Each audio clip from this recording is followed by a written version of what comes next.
Hello વિદ્યાર્થી મિત્રો, આજે આપણે ધોરણ 7 સામાજિક વિજ્ઞાન પૂરક મૂલ્યાંકન બીજું 2025ના પેપરનું સોલ્યુશન લઈશું। એમાં પહેલા પ્રશ્નમાં શું કહે છે, નીચે દરેક પ્રશ્નના ઉત્તર માટે આપેલા વિકલ્પોમાંથી સાચો વિકલ્પ શોધી તેનો ક્રમશર પ્રશ્નની સામે આપેલ ખાનામાં લખો। એમાં પહેલો છે, જનજાતિના લોકોની અર્થવ્યવસ્થામાં કયો સિદ્ધાંત જોવા મળે છે? તો કે બી એટલે કે સામૂહિકતાનો। બીજો, ઓહમ લોકોએ કયા પાકની નવી પદ્ધતિઓ શોધી હતી? તો કે એ એટલે કે ચોખાની। ત્રીજો, વણઝારાઓની પોટનો સમૂહ શું કહેવાતો? તો કે બી એટલે કે વણઝાર કહેવાતો હતો। ચોથો, મહારાષ્ટ્રના કયા સંતના અભંગો ખૂબ જ જાણીતા છે? તો કે ડી એટલે કે તુકારામના। પાંચમો, પારસીઓનો મુખ્ય તહેવાર કયો છે? તો કે પતેતી, ડી આવશે। છઠ્ઠો, કઈ ઘટના માટે પૃથ્વીના પેટાળમાં થતી ભૂગર્ભિક ક્રિયાઓ જવાબદાર છે? તો કે સી એટલે કે ભૂકંપ। સાતમો, નીચેનામાંથી કયું પક્ષી કચ્છના રણમાં જોવા મળે છે? તો કે બી એટલે કે સુરખાબ। આઠમો, ભારતના કયા રાજ્યમાં મહિલાએ દારૂબંધી કરાવવા સરકારે સામે સફળ આંદોલન કર્યું હતું? તો કે એ એટલે કે બિહારમાં આવશે। પ્રશ્ન બીજો લઈશું। એમાં શું કહે છે, યોગ્ય શબ્દ વડે નીચેના વિધાનોની ખાલી જગ્યા પૂરો। એમાં પહેલો છે, ઓહમ ભાષામાં રચવામાં આવેલી ખાલી જગ્યા ઐતિહાસિક કૃતિ હતી? તો કે બુરંજી। બીજો, પ્રાચીન કાળથી ભારતીય સમાજમાં ખાલી જગ્યા જાતિનું નામ જાણીતું છે? તો કે વણઝારા। ત્રીજો, ભારત વૈવિધ્યપૂર્ણ ખાલી જગ્યા વારસો ધરાવે છે? તો કે સાંસ્કૃતિક। ચોથું, ખાલી જગ્યાનો મેળો જૂનાગઢ જિલ્લામાં યોજાય છે? તો કે ભવનાથ। પાંચમો, ખાલી જગ્યા એ નૃત્યનો આત્મા છે? તો કે અભિનય। છઠ્ઠો, પ્રચંડ વાતાવરણીય તોફાનોને વાવાઝોડું કે ખાલી જગ્યા નામે ઓળખાય છે? તો કે ચક્રવાત। સાતમો, સાયકલ રોડની ખાલી જગ્યા બાજુએ ચલાવવી જોઈએ? તો કે ડાબી। આઠમું, આધુનિક સમયમાં પોતાની આગવી ઓળખ ઊભી કરવામાં ખાલી જગ્યા સફળ રહી છે? તો કે મહિલાઓ। પ્રશ્ન ત્રીજો, નીચેના વિધાનોમાંથી ખરા વિધાનોની સામે સાચાની અને ખોટા વિધાનોની સામે ખોટાની નિશાની કરો। પહેલો છે, જનજાતિઓ સામાન્ય રીતે જંગલો અને દુર્ગમ સ્થળોમાં રહેતી હતી? તો કે સાચું। બીજો, ગોંડ લોકો તોપનું નિર્માણ કરી શકતા હતા? તો કે ખોટું। ત્રીજો, વિચરતી જાતિના લોકો માટે સરકારે ગૃહ ધિરાણ યોજનાઓ જાહેર કરી છે? તો કે ખોટું। ચોથું, વર્ષોથી આપણે આપણાથી ભિન્ન ભાષા કે રહેણી ધરાવનાર પ્રત્યે પોતાપણાની ભાવનાથી જોડાયેલા રહ્યા છીએ? તો કે સાચું।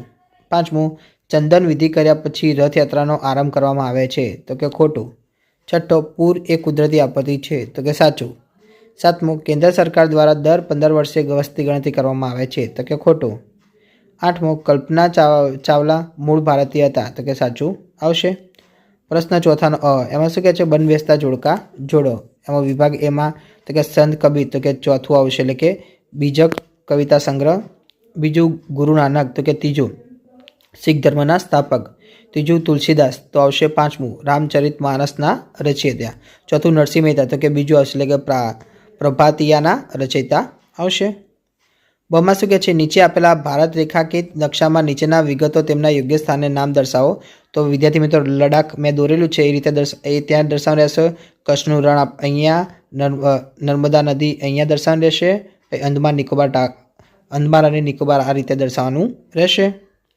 પ્રશ્ન પાંચમો, નીચેના પ્રશ્નનો ઉત્તર 1-2 વાક્યોમાં આપવાના છે। આમાં પહેલો શું કહે છે, જનજાતિઓના જીવન પર સૌથી વધુ અસર કરતા પરિબળો કયા હતા?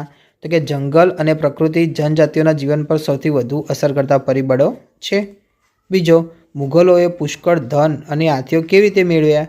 તો કે ગઢકટંગા રાજ્યે હાથીઓનો વેપાર કરીને પુષ્કળ ધન એકઠું કર્યું હતું। એ ગઢકટંગા રાજ્ય પર વિજય મેળવીને મુઘલોએ પુષ્કળ ધન અને હાથીઓ મેળવ્યા છે। ત્રીજો, બંગાળમાં કયા મહાન સંતો થઈ ગયા? તો કે બંગાળમાં જયદેવ અને ચૈતન્ય મહાપ્રભુ જેવા સંતો થઈ ગયા। ચોથો, ભરત મુનિએ કયો ગ્રંથ રચ્યો? તેની વિશેષતા શી છે? તો કે ભરત મુનિએ નાટ્યશાસ્ત્ર નામનો ગ્રંથ રચ્યો। તે ભારતના શાસ્ત્રીય નૃત્યો પર લખાયેલ મહાન ગ્રંથ છે। પાંચમો, ગુપ્ત યુગને કયા મંદિરોનો યુગ કહેવામાં આવે છે? તો કે ગુપ્ત યુગને સંરચનાત્મક મંદિરોનો યુગ કહેવામાં આવે છે।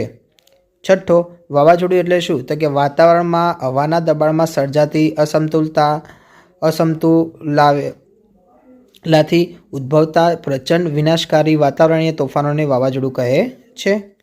સાતમો, આગાહી કરી શકાય એવી કુદરતી આપત્તિઓ કઈ છે? તો કે પૂર, સુનામી,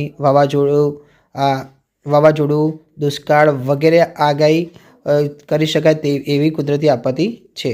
8મો, જમીન ધોવાણ એટલે શું? તો કે જમીન ધોવાણ એટલે વહેતું પાણી અને પવન જેવા કુદરતી પરિબળો દ્વારા જમીનની માટીના કણોનું એક સ્થળેથી બીજા સ્થળે દૂર ખસેડાઈ જવું.